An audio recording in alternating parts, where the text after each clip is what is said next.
साइनवुड यहाँ से यूज़ करे।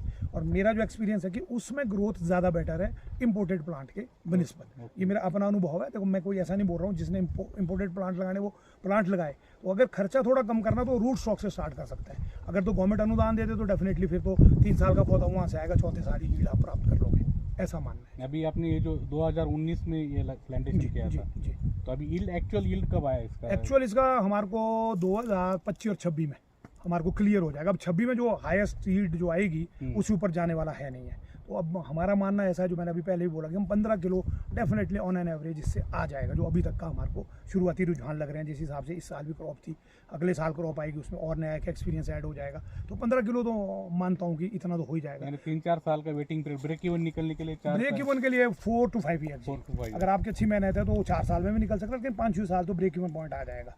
फिर उसके बाद आपका कमाई का सामना है। अब वो डिपेंड करता है कि मार्केट अगर जिस तरह की तो अभी मार्केट मिल रही है वो तो जिसको कह सकते हैं, हमने कभी सोचा भी नहीं था कि इतना महंगा सेब बिकेगा। अब अगली बार के लिए तो हमारी एक्सपेक्टेशन और ज़्यादा होगी। 250 बेचा तो हम आप अगली बार सोच रहे 270-80 और 300 रुपये तक भी जा पाएगा, ऐसा है।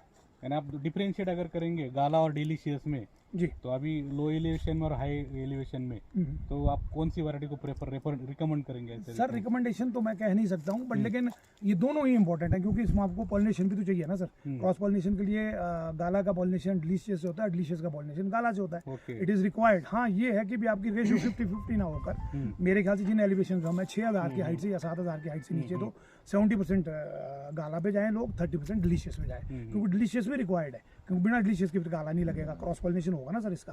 पर अभी तक जो मतलब मार्केट में जो अच्छा प्राइस जो है गाला ने ही लिया है। ज़्यादा महंगा गाला बिक रहा है डिलीशियस से 20 से 30 रुपये किलो ज़्यादा। इस साल हमारा और 250 रुपये गाला बिका था और 230 रुपये हमारा जो है डिलीशियस बिका था। तो वैरायटीज़ दोनों लगानी पड़ेगी। और डिसीज और पेस्ट मैनेजमेंट में अभी जैसे अभी ज़्यादा रेजिस्टेंट यानी रूट, अभी जैसे अभी ट्रेडिशनल वैरायटीज जो है जी, उसमें अभी हमने देखा हिमाचल में रूट रॉट और रूट बोरर्स के और कॉलर रॉट के बहुत सारी प्रॉब्लम थी हमारे ट्रेडिशनल में। बिल्कुल ट्रेडिशनल में। तो इसमें अगर इसमें देखो रूट रॉट का तो मेरा ऐसा मानना है कि क्योंकि इसमें रेस्ड बेड होते हैं तो चांसेस बहुत कम है रूट रॉट की इसमें, क्योंकि पानी आपका रुक ही नहीं रहा, वाटर लॉगिंग हो नहीं रही है। और सेकंडली रूट बोरर की समस्या आ सकती है इसमें, क्योंकि रूट बोरर तो नहीं, एक ग्रब आता है हमारे पास, व्हाइट ग्रब। हाँ व्हाइट ग्रब आता है, वो जो है जुलाई और अगस्त के बीच में बड़ा डैमेज करता है। उस समय ज़रा थोड़ा सुपरविजन करने की बड़ी आवश्यकता है। अगर कोई बिग प्रॉब्लम नहीं है, अगर उसको उस समय ही मार दिया जाए, या जैसे आप देख रहे हैं इसमें पेस्टिंग जो कर रखी है मिट्टी और उसकी ना, तो उससे भी थोड़ा बच जाता है। वो ज़रा देखना पड़ता है, वो मेजर प्रॉब्लम है। जिसने नहीं देखा वो व्हाइट ग्रब जो है बाद में आके नीचे इसकी कैमियम लेयर को पूरा खा जाता है, और फिर जो है आपकी सप्लाई बंद हो जाती है और पौधा मर जाता है। वो एक बड़ा थ्रेट है खासतौर पे M9 पे। कारण ये कि M9 में बर्न नॉट्स होते हैं, और बर्न नॉट्स बड़ा नरम होता है, उस जगह से वो जो व्हाइट ग्रब जो है एंटर कर जाता है और फिर उसके कैमियम लेयर को पूरा खा जाता है। वो थोड़ा सुपरविजन करने की आवश्यकता है।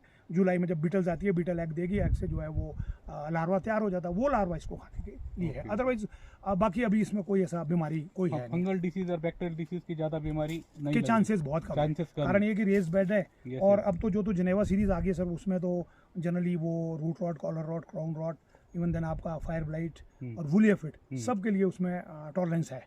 मतलब वो रीप्लांटेशन साइट्स के लिए तो जिनेवा ही ज़्यादा बेटर रहेगा। यानी रूट स्टॉक में जिनेवा सीरीज नहीं जी जी, खासतौर पे उन ऑर्चर्ड्स के लिए जिसमें ऑलरेडी पहले ऑर्चर्ड लग चुके थे, जो तो वर्जन सॉइल है, वहाँ तो चलो आप M9 में भी जाओ, तो लेकिन अब उन्होंने निकाला है जो खासतौर पे हमारी रीप्लांटेशन साइट्स है, वहाँ के लिए जिनेवा का जैसे 890 आया है, 969 है, ये सेमी विग्रस में है दोनों।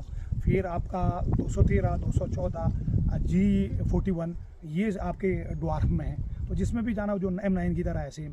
तो अब जो है नए नए बहुत सारा रिसर्च यूरोपियन लोग कर रहे हैं, तो अब अल्टीमेटली हमको भी उनके साथ चलना ही पड़ेगा। आप उसकी नकल बोलो चाहे जो मर्जी। जी जी, चलो बहुत ही अच्छी इन्फॉर्मेशन सर जी ने दी रूट स्टॉक के बारे में और हाई डेंसिटी प्लांटेशन के बारे में। ये इन्फॉर्मेशन सभी हिमाचल और इंडिया के जो भी एप्पल ग्रोअर्स है इनके लिए बहुत यूज़फुल है। Sir thank you very much. धन्यवाद सर, थैंक यू सर।